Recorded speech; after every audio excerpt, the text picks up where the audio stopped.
Suspendido pa rin ang klase sa San Jose National High School kung saan 3 estudyante ang namatay sa malagim na pamamaril nitong Lunes. Naalarma naman ang mga magulang ng mga estudyante sa Tolosa National High School matapos kumalat ang balitang may panibago umanong pag-atake.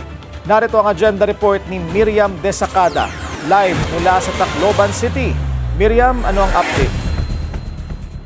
Nabalot ng takot ng mga taga-Leyte ngayong Huwebes. Mabilis kasing kumalat sa social media ang isang post na nagsasabing may barilan, inaatake ang paralan sa Tolosa. Nabalikwas ng mga magulang. Bumaha ng mga mensahe, tinawag ang mga pangalan ng mga anak, lahat puno ng pangamba. Mabilis na kumilos ang Leyte PNP Provincial Office o Provincial Director, Colonel Cirilino Sacro. Biniripika ang mga haka-haka. Dakong alas 10:30 kaninang umaga. Nabalot ng takot ang mga taga-Leyte ngayong Huwebes. Mabilis kasing kumalat sa social media ang isang post na nagsasabing may barilan, inaatake ang paralan sa Tolosa, Leyte. Napabalikwas ang mga magulang, bumaha ng mga mensahe, tinawag ang pangalan ng mga anak, lahat puno ng pangamba. Mabilis na kumilos naman sa Leyte PNP Provincial Director, Colonel Cirilino Sacro. Biniripika ang mga haka-haka. Dakong alas 10:30 ngayong umaga, Hunyo 25, lumabas ang katotohanan. Walang inatake na paaralan sa Tolosa. Peke ang kumakalat na post. Sa opisyal na pahayag, sinabi ng Leyte Police Provincial Office na na-validate na ng mga pulis ang mga mensaheng kumakalat online tungkol sa umano'y banta. Ayon sa investigasyon, wala namang napatunayan aktual o paparating na panganib. Pero ayon kay Sacro, may pamamaril ngang naganap nitong Huwebes ng umaga sa Burawin, Leyte. Paglilinaw pa niya, hindi sa loob ng paaralan at hindi rin mga estudyante ang sangkot. Lumabas na nabaril ang lalaki at anak niya na sinundo niya lang sa eskwelahan. Ayon sa inisyal na impormasyon, sakay ng e-bike ang mag-ama nang bigla silang pagbabarilin ng nakatakas na sospek. Tinamaan ng bata sa daliri sa paa habang sugatan din ang kanyang tatay. Nagpapagaling na sila sa ospital sa Tacloban City. Sa kabila nito, tiniyak ng LPPO na tuloy-tuloy ang pagmumonitor at mga hakbang para masiguro ang kaligtasan ng mga estudyante, guro at mamamayan. Paalala ng PNP sa lahat, manatiling kalmado, huwag magpakalat ng impormasyon na hindi pa napatunayan. Kung may agam-agam sa seguridad, makipag-ugnayan agad sa pinakamalapit na police station.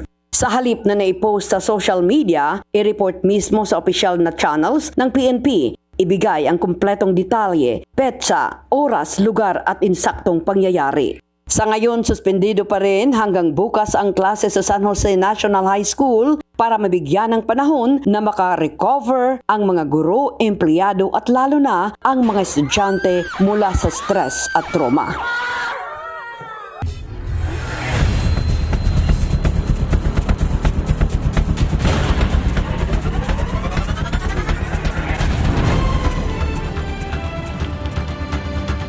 Yes, Willard. Miriam, go ahead. Oo, kanina, yung lumabas na nagbarilan sa Tolosa, pero anong unang biniripika ng Leyte PNP, wala silang nakuhang mga impormasyon. Ngunit, ngayong hapon, nagpalabas ng official statement ang Police Regional Office 8, nagpapakita na meron silang nakitang mga impormasyon na nasasangkot dito ang isang junior high school na gumawa ng mga fake accounts at nagpakalat naman siya ng mga threat na yan. So, kinausap na ang mga magulang ng naturang estudyante at para rin, nirekomenda rin ng Police Regional Office 8 para sumailalim ng psychosocial at saka counseling para hindi na maulit ang naturang pagbabanta. So Miriam, merong banta pero hindi ito natuloy sa pagtatangka. Yes. Through sa social media, marami kasing ginawa siyang mga dummy accounts. Ayun, may isang nanay na binabantaan niya ng ganon. So, yun ang nakuha ng mga pulis. Nakita na junior high school yung nasasanggol dyan. Kaya naman, pinuntahan yung parents ng batang yun at saka may ginawa rin na mga hakbang ang ating polisiya para mabigyan siya ng counseling. Alright, maraming salamat sa iyo, Miriam Desacada, nag-uulat mula sa Tacloban City. Manatiling nakatutok sa Bilyonaryo News Channel, sumubaybay sa aming social media accounts at mag-subscribe sa aming YouTube channel para sa mga eksklusibong balita at storya.